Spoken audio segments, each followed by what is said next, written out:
Little House on the Prairie, Chapter 9, Fire on the Hearth.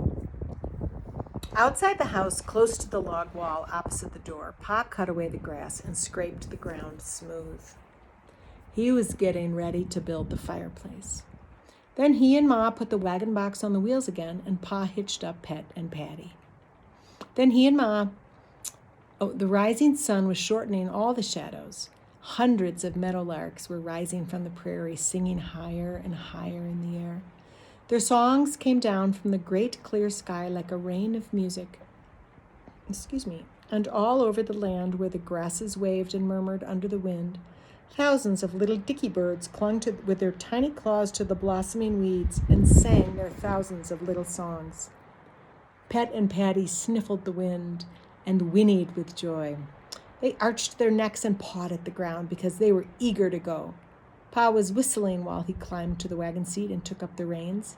Then he looked down at Laura, who was looking up at him, and he stopped whistling and said, "Want to go along, Laura? You and Mary?" Ma said they could. They climbed up the wheels, clinging to the spokes with their bare toes, and they sat on the high wagon seat beside Pa. Pet and Patty started with a little jump, and the wagon went jolting down the road that Pa's wagon wheels had made. They went down between the bare, reddish-yellow walls of earth, all ridged and wrinkled by forgotten rains. Then they went on across the rolling land of the creek bottoms. Masses of trees covered some of the low, rounded hills, and some of them were grassy, open spaces. Deer were lying in the shadows of the trees, and deer were grazing in the sunshine on the green grass. They lifted their heads and pricked their ears and stood chewing and watching the wagon with their soft, large eyes. All along the road, the wild larkspur was blossoming pink and blue and white. Birds balanced on yellow plumes of goldenrod, and butterflies were fluttering. Starry daisies lighted the shadows under trees. Squirrels cluttered on branches overhead. White-tailed rabbits, want to stick your head in? Here's Hi. Maggie. White-tailed rabbits hopped along the road, and snakes wriggled quickly across it when they heard wagons coming. Deep in the lowest valley, the creek was running in the shadow of dirt bluffs. When Laura looked up those bluffs, she couldn't see the prairie grass at all. Trees grew up the bluffs where the earth had crumbled, and where the bare dirt was so steep that trees couldn't grow on it, bushes held on desperately with their roots. Half-naked roots were high above Laura's head. "Where are the Indian camps?" Laura asked Pa. He had seen the Indians' deserted camps here among the bluffs, but he was too busy to show them to her now. He must get the rocks to build the fireplace. "You girls can play," he said, "but don't go out of my sight, and don't go into the water. And don't play with snakes. Some of the snakes down here are poison." So Laura and Mary played by the creek while Pa dug the rocks he wanted and loaded them into the wagon. They watched long-legged water bugs skate over the glassy, still pools. They ran along the bank to scare the frogs and laughed when the green-coated frogs with their white vests plopped into the water. They listened to the wood pigeons call among the trees and the brown thrush singing. They saw the little minnows swimming all together in the shallow places where the creek ran sparkling. The minnows were thin gray shadows in the rippling water. Only now and again one minnow flashed the sunshine from its silvery belly. There was no wind along the creek. The air was still and drowsy warm.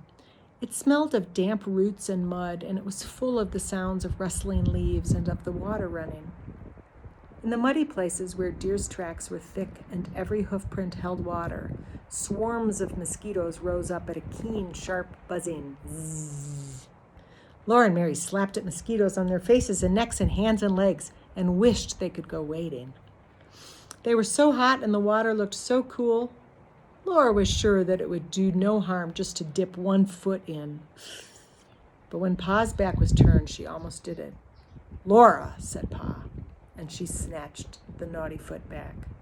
"If you girls want to go wading," Pa said, "you can do it in that shallow place. Don't go in over your ankles." Mary waited only a little while. She said the gravel hurt her feet, and she sat on a log and patiently slapped at mosquitoes. But Laura slapped and kept on waiting. When she stepped, the gravel hurt her feet. When she stood still, the tiny minnows swarmed about her toes and nibbled them with her tiny mouths. It was a funny, squiggly feeling.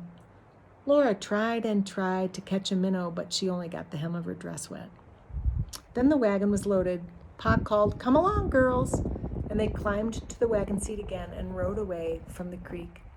Up through the woods and hills they rode again to the high prairie where the winds were always blowing and the grasses seemed to sing and whisper and laugh. They had had a wonderful time in the creek, but Laura liked the high prairie best. The prairie was so wide and sweet and clean. That afternoon, Ma sat sewing in the shade of the house, and baby Carrie played on the quilt beside her, while Laura and Mary watched Pa build the fireplace. First, he mixed clay and water to a beautiful thick mud in the Mustang's water bucket. He let Laura stir the mud while he laid a row of rocks around 3 sides of the space he had cleared by the house wall. Then, with a wooden paddle, he spread the mud over the rocks. In the mud, he laid another row of rocks and plastered them over the top and down on the inside with more mud. He made a box on the ground. 3 sides of the box were made of rocks and mud, and the other side was the log wall of the house. With rocks and mud and more rocks and more mud, he built the walls as high as Laura's chin. Then on the walls, close against the house, he laid a log. He plastered the log all over with mud. After that, he built up rocks and mud on top of that log. He was making the chimney now, and he made it smaller and smaller. He had to go to the creek for more rocks. Laura and Mary could not go again because Ma said the damp air might give them a fever. Mary sat beside Ma and sewed another block of her 9-patch quilt, but Laura mixed another bucketful of mud. Next day, Pa built the chimney as high as the house wall. Then he stood and looked at it. He ran his fingers through his hair. "You look like a wild man, Charles," Ma said. "You're standing your hair all on end." "It stands on end anyway, Caroline," Pa answered. "When I was courting you, it never would lie down, no matter how much I slicked it with bear grease." He threw himself down on the grass at her feet. "I'm plumb tuckered out lifting rocks up there." "You've done well to build that chimney up so high all by yourself," Ma said. She ran her hand through his hair and stood it up more than ever. "Why don't you make it stick and daub the rest of the way?" she asked him. "Well, it would be easier," he admitted.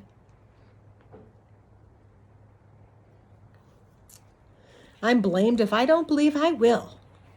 He jumped up. Ma said, "Oh, stay here in the shade and rest a while," but he shook his head. "No use lazing here while there's work to be done, Caroline. Sooner I get the fireplace done, the sooner you can do your cooking inside, out of the wind." He hauled saplings from the woods, and he cut and notched them and laid them up like the walls of the house on top of the stone chimney. As he laid them, he plastered them well with mud, and that finished the chimney. Then he went into the house, and with his axe and saw, he cut a hole in the wall. He cut away the logs that had made the 4th wall at the bottom of the chimney, and there was the fireplace. It was large enough for Laura and Mary and baby Carrie to sit in. Its bottom was the ground that Pa had cleared of grass, and its front was the space where Pa had cut away the logs. Across the top of that space was the log that Pa had plastered all over with mud. On each side, Pa pegged a thick slab of green oak against the cut ends of the log. Then by the upper corners of the fireplace, he pegged chunks of oak to the wall, and on these he laid the oak slab and pegged it firmly. That was the mantel shelf. As soon as it was done, Ma set in the middle of the mantel shelf the little China woman she had brought from the big woods. The little China woman had come all the way and had not been broken. She stood on the mantel shelf with her little China shoes and her wide China skirts and her tight China bodice and her pink cheeks and blue eyes and golden hair all made of China. Then Pa and Ma and Mary and Laura stood and admired that fireplace. Only Carrie did not care about it. She pointed at the little China woman and yelled when Mary and Laura told her that no one but Ma could touch it. Oh, here they are all looking.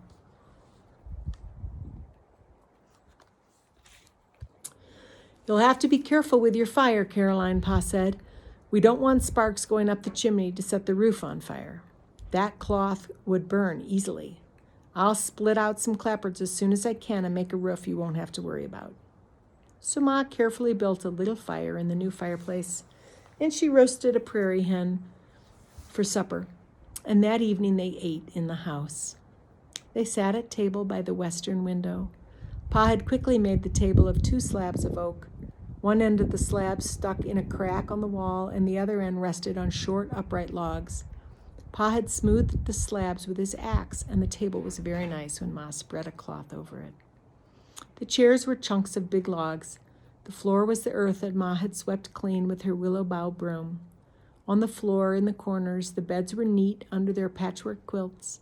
The rays of the setting sun came through the window and filled the house with golden light. Outside, and far, far away to the pink edge of the sky, the wind went blowing and the wild grasses waved. Inside, the house was pleasant. The good roast chicken was juicy in Laura's mouth. Her hands and face were washed. Her hair was combed. Her napkin was tied around her neck. She sat up straight on the round end of log and used her knife and fork nicely, as Ma had taught her. She did not say anything, because children must not speak at table until they are spoken to. But she looked at Pa and Ma and Mary and at baby Carrie in Ma's lap, and she felt contented. It was nice to be living in a house again.